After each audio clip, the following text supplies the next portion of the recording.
So, I still don't like spiders. I never liked spiders.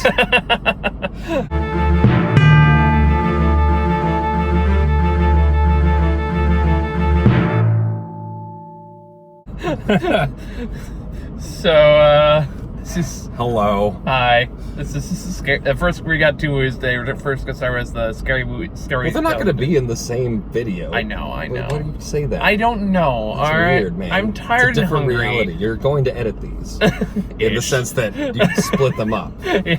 All right. So yeah. First, scary movies to tell in the dark. Scary stories to scary movies to tell in the dark. I'm tired and hungry. It's going to be a recurring theme for the next couple of reviews. Okay, so we discussed this before I went to see it. Michael has never read the books. Nope. Never. He's not, part of the cult. Whereas I definitely did. I can't say that I remember a lot of them explicitly, but there are still a few stories that stuck out pretty distinctly in my head.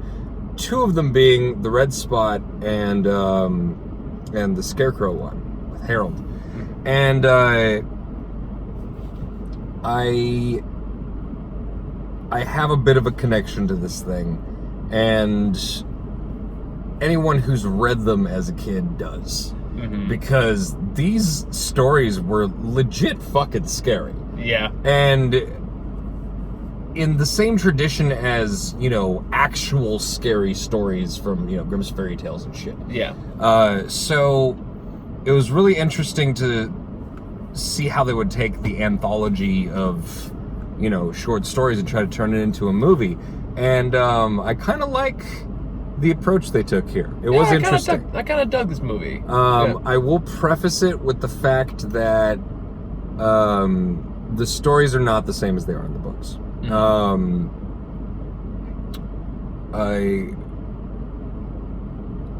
What was it? What was the Me Doty Toe Walker? Oh, yeah, like something like that. Yeah. I don't even remember that. The story. Jangly Man, that's what they called him. Yeah, that was. I don't even remember that, but that was horrifying. But see, I felt like to me that was the least scary one of the bunch. To me, really, yeah, to me, I thought the concept was really interestingly executed. At the very least, the monster design and the way that it moved, was very, very well done. Like, let me be clear on any of this before I even say like which one I liked, which one I thought were less scary. It's like all the designs are great because it's like it has Guillermo del Toro's fingerprints all over it. Well, it's also the fact that monster in particular I felt was a really well done. There were practical effects going on there. Yeah, there were. And it was really well blended together between the CG and the practical effects. So I appreciate that. Some of the things like the Pale Woman are directly based off of, and the Scarecrow, directly based off of the drawings in the original books, the original drawings, which are legendary for being nightmare-inducing and haunting. Just really creepy, weird pictures. I don't know if you've looked up any of them. The Pale Woman I've seen before. I've seen in pictures before. I hadn't seen the Scarecrow. It looks basically like it looks like on the movie poster. It's really close. It's kind of crazy. So good for them for actually being able to translate that well. Yeah, and I mean that was part of the thing, because I remember when they re-released the books a few years ago, they replaced all of the drawings. That's kind of weird. And it makes sense from a parental standpoint, where they're like, oh, these are too scary for the kids. We don't want the kids to be scared and have nightmares, because the books were legendary for that. But all the people who are grown up who are like, oh, they're going to be releasing deluxe editions. What the fuck? Mm-hmm. One of the most impactful things about the books was the fact that when you read something, usually the fact that you don't have much in terms of visual guidance other than what the book is telling you is a cool thing about books. You get to imagine your own thing. But the drawings in these books were this really interesting thing that not only did they not take away from your ability to imagine the things, it kind of gave you a little bit of a guideline to imagine them with, and it just made them even scarier. It's kind of astonishing. That doesn't happen that often. So I mean, it wasn't like didn't R.L. Stine kind of do that a lot with his books? with like the cover. Yeah, There were no drawings inside of it though. That's true. That's true. So I just in general, the books are kind of legendary, and the fact that they were able to figure out a way to even try to make something based off of them, I'm a big fan of. Mm-hmm. In the same vein, one of the more obscure horror anthology shows on TV right now is Channel Zero. I don't know. I've heard a little bit of it. I haven't watched it, but fucking love Channel Zero. I haven't watched season 4 yet, but the first 3 seasons literally just keep getting better. The first season is pretty decent. It's more admirable for the fact that it pulls off what it's trying to do, and it's a decent thing. But then the second season is just really good, and then the third season is fucking great. So I'm hoping the 4th season continues the trend. But in that series, each season takes basically a creepypasta story from the internet, and the Slender Man show up one of them. No, of course not. That's too everywhere. There's a Slender Man movie if you want to do that. I already did, and I hated it. It's terrible because it barely follows the thing. But anyway, did you watch it? No, I just know enough about it to not want to. But the thing about it is that it's a really weird idea to try to make a large creative work off of a 1 or 2 page story. Yeah. So what the series Channel Zero does is it takes the concept, and what the creator likes to describe it as is it's like what would happen if someone read one of these stories and then had a nightmare about it. So it's taking the concept and maybe modifying it a bit, maybe expanding it, just using it as inspiration for something else. And that's kind of what they did with this. In a similar vein, there is a connective, thorough narrative from beginning to end. Like there are characters do have arcs. Yes, there is a way to like interweave all the different stories in a way that makes sense for the narrative, and for the most part it works. It's not perfect, but like for what it is, that's clearly aimed for like slightly above Goosebumps as far for like a YA audience. This where I feel like this works okay. Really? That's at least I got out of it because it is a PG-13 film. I know it's a PG-13, but I felt like it kind of was way more effective than your average PG-13 film. In that regard, yes, but it's more like I think it's more like as far as like horror elements goes, it's definitely not going for the hard R angle, but it's still trying to be like above what Goosebumps was doing, for example. Yeah. So it's kind of like in that middle ground where it's like trying to be horror, but not like traditional horror. See, the interesting thing about it is that the way I approached it was not as a kid's film. Like I kind of was thinking like it's something for teenagers. Well, not even that. I just took it from the perspective of because of an actual scary movie. Because I've seen this guy's 2 other films. I don't know if he has any. I don't think he has any more. But I've seen Troll Hunter and I've seen the Autopsy of Jane Doe, and both are really interesting movies in their own right. Troll Hunter is a surprisingly good movie. I've heard good things about Troll Hunter. It's kind of weird how good it is. Like, because it's not about the trolls. It's literally about this dude who this is his job, and it's this secret government thing that they're trying to contain these things, and he's kind of fed up with the fact that he doesn't get any benefits or anything. He's like, fine, no, come film me. I'll tell you about it. Put it on TV later. Like, I'm really sick of them trying to hide this shit, and they don't treat me right. So, fuck it, come with me. And and it has really interesting moments that you don't expect. And then the Autopsy of Jane Doe is a really effective horror movie that like 95% of the movie takes place in one setting, like one building. Okay. And it's just 2 characters. I always like bottle movies. Yeah, it's kind of crazy how good of a job it does with the limited resources or setting that it has. So with that in mind, especially having seen the Autopsy of Jane Doe, I approached this with more of a real horror movie approach. Fair enough. So when things started happening, I definitely was taking it a bit more seriously, I think. Maybe, than some people may have. Yeah. And I didn't expect to take it as seriously as I did, especially because you definitely have moments with the kids where you're like, don't take the cursed book. Yeah. Don't read the cursed book. why are you reading the cursed book? Okay, I'm gonna say it's like I'm drawing a line in the fucking sand. Do not read the Latin. Yeah, right. Exactly. And which is like I was getting some Cabin in the Woods feelings. no, here. that's because it's a trope. It's a fucking trope. But with that in mind, it's a reliable trope because it's one of those things where you're like, oh boy, here goes the nerd reading the fucking cursed shit and tempting the devil. And you got the quirky guy who's just there to be quirky McQuirkyson. Yeah. And then you got the jock who went to like the Stephen King school of acting, I guess, because he's just a fucking sociopath. Yeah, no, that kid is basically a serial killer. Although I guess it's supposed to be that he's just drunk all the time. I guess, but he still like directly tries to murder like 5 Oh no, people. he's a terrible fucking person. And it really does tie into that whole, small town children will fucking that kind of bully that is not just a bully for fun, like he's a legit fucking psycho. Yeah, and like for me, I always kind of find that character kind of boring because he's so much, especially like in Stephen King horror movies. That's like every fucking one. There's usually one. Sure, yeah. Especially like since it came out not that long ago. Yeah, was like it. It did have. I did get slight It vibes from a bunch of kids trying to thwart a mystical force or whatever. Mm-hmm. But okay, so I guess the performances are pretty decent all around. They're solid around. Like the lead is pretty good. Yeah, the lead is really good. Stella's pretty good. Ramon was pretty good. They're good when they need to be, which I think is, as far as like a movie like this is concerned, as best you can hope for. Yeah, and like, there's definitely the moments where like Augie would just.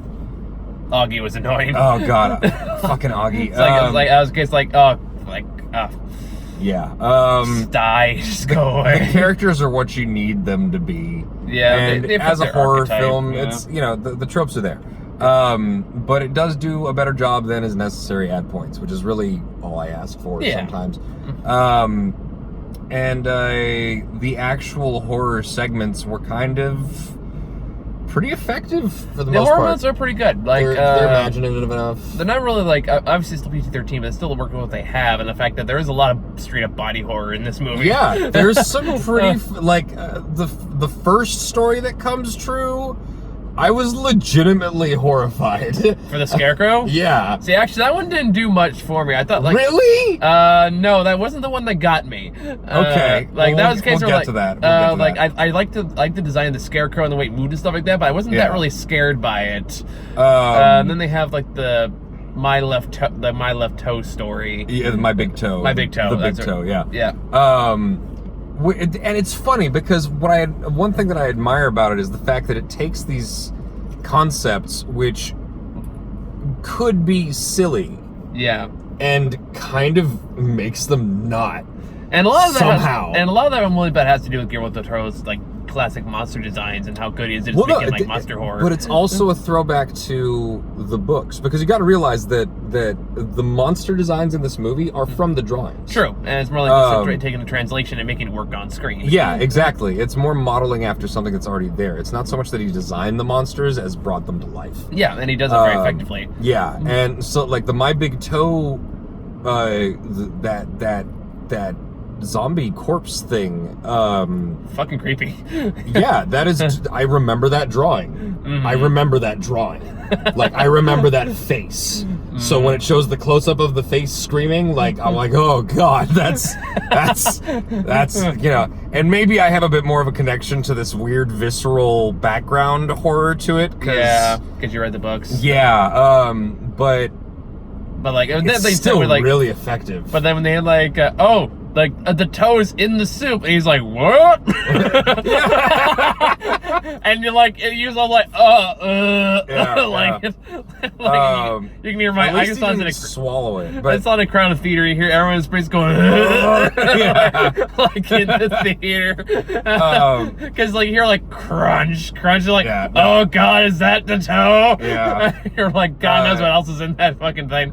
But yeah, so. Let's see, the general, the horror is pretty good. It's a solid movie. I would say that it's like a light 7. I would agree with that. Yeah. But to jump into spoiler territory.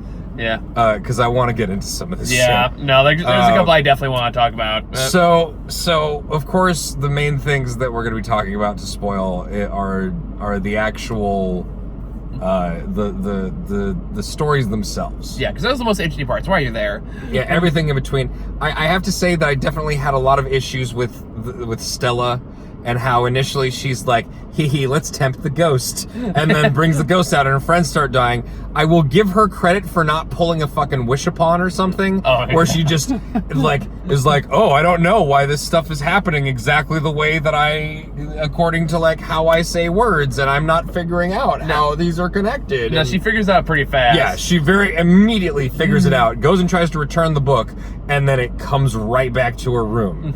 And really cool moments of trying to thwart the book and it fighting back. Yeah. You know, there's the basic thing of trying to set it on fire, but I really like the sequence where they were trying to rip the pages out. Yeah, and yeah, that's pretty. Stuff like that was cool. Yeah, and I think the actress who played Stella was actually like, she was a pretty, like, she's probably the best. Really well for her. She was pretty good, like the best part of the movie. Yeah, I think Ramon did a really good job too. Which one? The boyfriend or the Mexican? Yeah. He was good too. He was good too. I like Stella better, but he was good too. Caveat. Him being Mexican is a big part of his character arc. I'm not just saying, oh yeah, the Mexican, the brown dude. No, it's specifically. His name is Bob.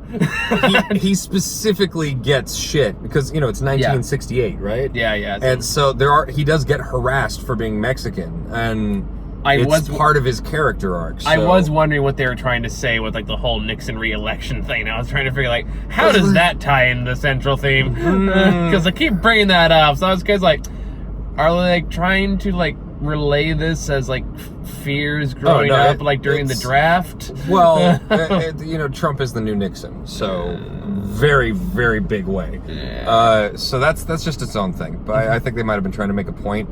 But also the fact that it's connected to, you know, the fucking racism. So, but that aside, let's talk about the things. So the Scarecrow. Yeah. That story is drastically different from what it was in the books, which I was a little disappointed by because the story in the books is really fucking disturbing. And yeah, you know more than I would. But in the context of the movie, I can understand it. I can accept it. It's okay. That's more of just an unmet expectation or hope. Yeah, I get that. In terms of how they did it in the movie, I kind of wish the sequence had been a little longer. I do agree with that too. Yeah, I feel like I'd done more with it. That being said, when he's actually like throwing up the hay and stuff. When he's transforming into the Scarecrow after he gets stabbed by the pitchfork, and hay comes out instead of blood. I was like, oh, that's interesting. And when you're talking about body horror, when it starts coming out of him and he's choking on it, that was a lot. Now I felt like that was pretty bad for a PG-13. I was kind of like, because if you have any empathy for, like, if you look at violence happening on screen, even to a character who absolutely deserves to die, and it's just kind of to the point where you're imagining how bad that suffering is. That is some really hardcore suffering that they're putting on screen. Yeah, no, you're right. And they go into it. It's pretty intense. So that I think that's also part of what put me off guard initially, because I can see that. I didn't expect something of that level of just viciousness. Like, there's something really unsettling about that sequence. Oh yeah, no, I completely agree. And it's a teenage boy. Like, as much as, you know, he's a fucking psychopath, murderous piece of shit, and a racist to boot, like, it's still disturbing watching him go through that. So, oh man. And it's there was like, that, and then there was the big toe. The big toe we kind of already talked about. Which is, you know, its own fun little campfire story style thing. Yeah, and the two I want to talk about, though, you know which ones I'm thinking of. I'm not entirely sure. Well, the first one we kind of had to talk about, because, like, it wasn't the one that got me the most, but it was still, like, incredibly disturbing, the red spot. Which, like, boy howdy, there's some nightmare fuel. Where it's like, you know that giant zit you have in your face? Well, if there's spiders underneath that. What if it's an actual, like, spider sack? Yeah, like, that was it's burst not out a of your spider face. bite. They laid eggs in your face, and it just, it's really, that's a hard like nope. That's hard no. Yeah. But Yeah, once they were out and crawling all over the bathroom, I was actually not as upset by it as I expected it to be. No, it was really they just do look super CG. It was like this. It was just a build up, and the practical effects of just watching just get bigger and bigger. They did do a good job with that, with like the leg popping out and all that stuff. Yeah, sure. And it's all in the trailer. Yeah, but still. But okay, so that was fine. The one that got me though was the pale woman. The pale woman scared the shit out of me. Yeah. Because Steven, I've never read the original story. I know nothing about this particular monster except for I looked in the trailer. I don't even remember the original story, so I can't speak on it. So like, I just thought like the concept and delivery of this is just fucking horrifying. Because basically all it is like it's the douchebag kid who like has this like dream of a pale woman. I guess like the main monster. She comes towards him in a red room and then holds him close and whispers in his ear. And then just this is an evil place. You need to leave or something like run that. While you can, or something. But it's the way this sequence is built, where he's running down different hospital hallways. And she's just slowly walking towards him, and no matter which way he turns, she's always still there, just slightly closer. And it's like slowly getting closer, and then comes close and hugs him and just absorbs him. And like to me, like that is such a brilliant concept for a horror monster. Yeah, it was, and I loved that concept. It's so terrifying to me. It was. It's surreal, and it's also like there's this. There is legitimately nightmarish. Yeah, like it's genuine, just horrifying dread because this case like. It's not like it just appears and grabs you. It's not like it's like it pops out of the corner. It's you can see it coming at all times, and you can't escape. It's moving at its own pace, and no matter where you go, it's still coming towards you at the same pace. She's just got this huge smile on her face. There's nothing particularly threatening about how she's looking at him or anything. She's not trying to hurt him necessarily. She's just walking towards him with this creepy, huge fucking smile and these beady black eyes and this weird, like, her body's weirdly deformed. Yeah. Like, she's clearly a woman, but it feels like she's kind of melted. So all of her body fat is kind of focused at the waist and then in her legs. And she just slowly walks towards him, and then after she pulls him in, that weird thing that she does where she's just like smiles and she's like, and rubs herself a little bit. I'm like, But again, there's something so terrifying about knowing something's coming towards you, and there's literally nothing you can do except basically just stand there and wait. No, that was a great sequence. I really liked how they did that. That was fucking terrible. Like that was the case. I was like, this is. God damn it. Yeah. That was the one that got me. What was it? God, I'm trying to... It was something... Fuck, the fucking phrase is bothering me. The Doty Walker guy. The Jiggly Man? The Jiggly Man? Isn't that what the other guy calls him? The Jingly Man or something like that? The Jangly Man? Some Jangly Man, that was it. I don't know.